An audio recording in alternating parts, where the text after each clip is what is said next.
नबी करीम सल्लल्लाहु अलैहि वसल्लम ने हमें मस्जिद से बाहर निकलते वक्त ये दुआ पढ़ने की तालीम दी है। अल्लाहुम्मा इन्नी अस्अलुका मिन फ़ज़लिका, अल्लाहुम्मा असिमनी मिनश शैतानिर रजीम। तर्जुमा: ए अल्लाह, मैं तुझसे तेरे फ़ज़ल का सवाल करता हूँ। ए अल्लाह, मुझे मरदूद शैतान से महफूज फरमा। ये दुआ अल्लाह के फ़ज़ल की तलब और शैतान के शर से हिफाजत की दरख्वास्त है, ताकि मस्जिद के अंदर हासिल होने वाली रूहानी बरकतें रोज़मर्रा ज़िंदगी में भी बरकरार रहें।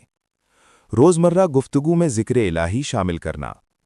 अल्लाह की मौजूदगी का एहसास और शुक्रगुजारी की कैफियत बरकरार रखने के लिए ये मुफीद है कि रोज़मर्रा गुफ्तगू के दौरान ख़ास तौर पर अपनी कामयाबियों का ज़िक्र करते वक्त ज़िक्र इलाही के कलिमात अदा किए जाएं।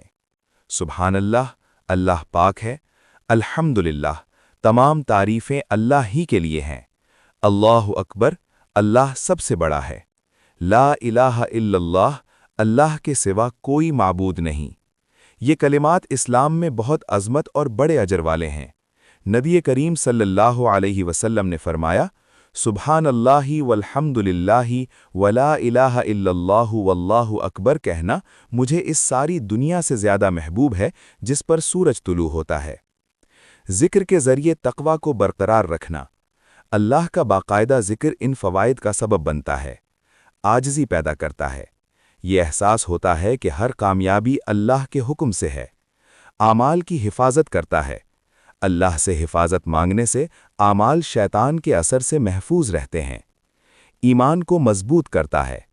मुसलसल ज़िक्र अल्लाह से ताल्लुक़ को मजबूत और तक़वा को बढ़ाता है।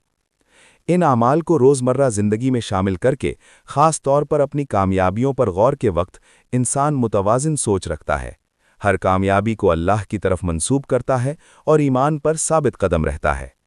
अल्लाह हमें कसरत से अपना ज़िक्र करने और हमारे दिलों को ईमान पर कायम रखने की तौफ़ीक़ अता फ़रमाए। आमीन। अगर ये बात तुम्हारे दिल तक पहुंची है तो इसे किसी और के दिल तक भी पहुंचने दो। एक बार नहीं, 2 बार सोचो फिर आगे बढ़ा दो। ये पैगाम सिर्फ तुम्हारे लिए नहीं, ये पूरी इंसानियत के लिए है। लिहाजा इसे खुद तक महदूद ना रखो।